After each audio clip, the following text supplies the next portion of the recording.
Thank you po Lord sa umagang ito. Maraming salamat po at sa event na pinagkaloob niyo po sa amin.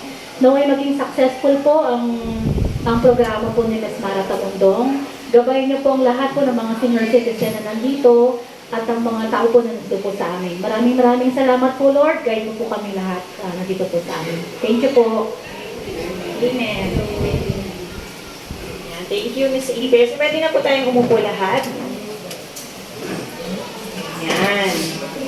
Magandang umaga po. Maraming pong salamat sa pagpunta niyo po rito, sa pag-unlock po na matulungan po namin kayo sa online registration. So, ako po si Kat, by the way, no? So, kami po yung tutulong po sa inyo kasama po ng aking mga co-encoders para po magkaroon tayo ng online registration.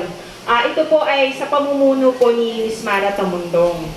Ang programa po na ito ay under po siya ng National Commission of Senior Citizens, wherein kailangan po tayo magkaroon ng actual data ng mga senior citizens sa buong bansa. Kasi po ang ating kasalukuyang pamahalaan ay meron pong inilaan na budget para po sa inyo. Yan po ay karagdagang benepisyo, lalong-lalo na po sa pangangailangang medikal. Masaya ho ba kayo doon? Mahina! Di ho ba? Napakahaba ng panahon. At least ngayon, binigyan po tayo ng prioridad ng ating pamahalaan. Kasi tayo mga seniors, diba, in-include ko yung sarili ko, kayo po yung, diba, sa napakahabang panahon na ibinigay niyo po sa inyong pamilya, yung pagmamahal. So this time, ito naman po yung ating paraan para maibalik po yung magmamahal na ipinagkaloob nyo. Lalo-lalo na po sa inyo, syempre wala na po tayong kakayanan magtrabaho, marami na rin po tayong nararamdaman, di po ba? So, at least ito pong ating pamahalaan ngayon ay may ibinigay po na budget para po this time, matugunan naman po yung mga pangangailangang medical po natin.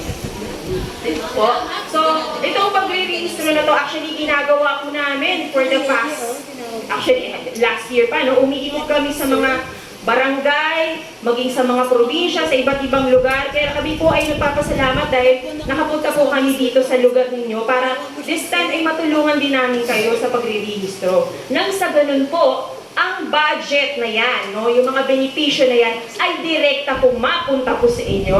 Palakpakan po natin. Yan po, wala po kami dito, kundi po, ayan po ay dahil sa kagandahang loob, yung kanyang magandang layunin, ang kanyang adhikain sa pagtulong, no, yung walang pagod na pagsiservisyo. Kaya rin po kami ay nandito dahil po yan kay Ms. Mara Tamundong. So mamaya, makikita niyo po siya, no, pupunta po siya rito para makilala po kayong lahat. So yung ating online registration, no, since meron naman pong attendance na po kanina sa labas. So, kami pong mga encoders, yung pila po natin, by line po, ha? Tapos, after po niyan, para kung di naman po kayo nagmamadali, no? Wala naman po kayo gagawin ngayong buong araw. So, nire-request po sana namin kayo na magstay pa po para po makilala niyo po si Ms. Mara mamaya. Para mas ma-explain niyo po yung kung ano po ba itong online registration na to. Para mas maintindihan niyo po yung mga benepisyo. Kasi kumbaga po sa isang araw, di po ba, ito po yung bihirang pagkakataon di po ba, ngayon lang po tayo nagkasama-sama. So at least ito po, ito na yung pagkakataon na at least nagkakasama-sama tayo at the same time, ito po ay para naman po para sa atin. Di ba? Kasi this is a long-term benefits din po para sa mga senior. So bago po natin simulan, tatawagin ko muna po si Ma'am at Evelyn Galang, ang presidente po ng ating UNISCA, ayan, para bigyan po tayo ng welcome remarks. Ayan po. Palakpakan naman po natin siya. Maraming salamat po, Ma'am Kat. Magandang umaga po sa ating lahat. Nagpapasalamat ako sa ating kasamang si Arnel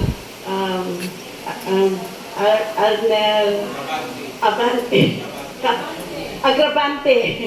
Kasama po namin yan siya sa Lupon. Na-ikwento ko kasi sa kanya na maraming senior citizen dito sa atin na hindi nakarehistro sa NCEC. mahalaga po ang NCAC talaga dahil ang ating pondo ng DSWD ay mapupunta na sa NCAC. Kaya kinakailangan ang datos. Yung mga hindi pa narehistro at mga narehistro na, ay pwedeng pumunta dito para ma-confirm talaga na kayo ay rehistrado. Ito po ay isang proyekto ng ating organisasyon, yung UNESCO, para sa mga senior citizen. Matagal na po kaming gustong-gustong invite ng ating mga resource person para mabigyan po kayo ng pagkakataon na ma-register. Nagpapasalamat ako sa ating punong barangay dahil binigyan niya sa atin itong venue na ito para tayo ay magagamit para sa registration. Palapakan po natin si Kapitan Del Endoco. Ma'am, maraming salamat po. Hindi pa tayo masyadong nagkakilala pa, pero magkakilala din tayo ng yes. Maraming salamat po. Sana lahat ng ating mga senior. Kasi itong ating oras ay 8 to 12 lang. Sana magawa natin lahat no na ma-register kayo. Maraming pa sa labas. Kaya maraming salamat po. Hindi ko pa po namimit si Miss Marla. Maraming salamat ulit. Thank you, mga senior.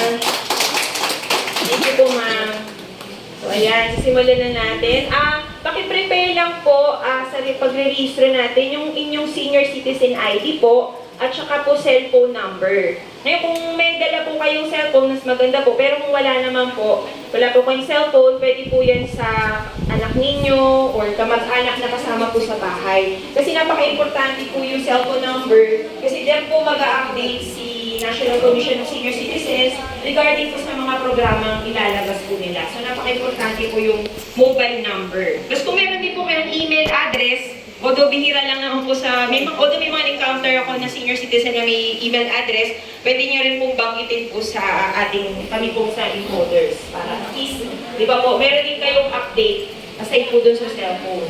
Tapos kung meron po kayong na mga kamag-anak na taga dito lang sa barangay, may cellphone po kayong dala, pwede po pakitext po sila na pumunta po sila dito para ma-register din po namin sila.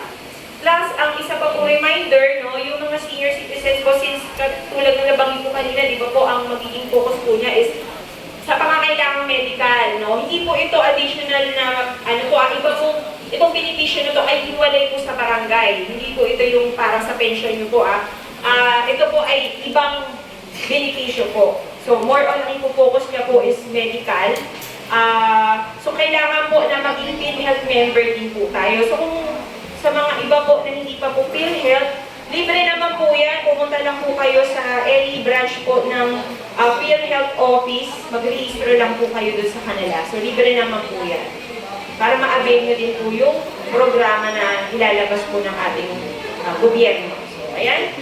Umpisahan na po natin. Ang pila po natin, saan ba? Pito? Ayan po.